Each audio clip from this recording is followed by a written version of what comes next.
truth has come out, already came out, and also it has been surfacing.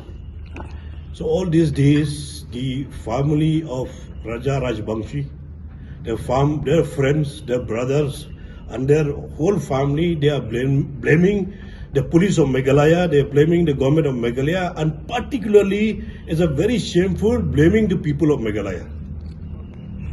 So now our police is doing well done. Our police they have done the excellent job. Within 7 days, they have already nabbed the culprit, and within 7 days, they have shown their capability. I really bravo the Meghalaya police, which they have done the best to nab the culprit, which has been there for the last 1 week.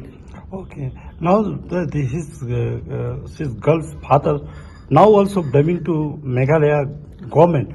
So what you say regarding that? I told you also before. Also, I told you we should file the defamation case against these people who are maligning the image of the state of Meghalaya, are maligning the image of the people of Meghalaya. We have to file the defamation case against them.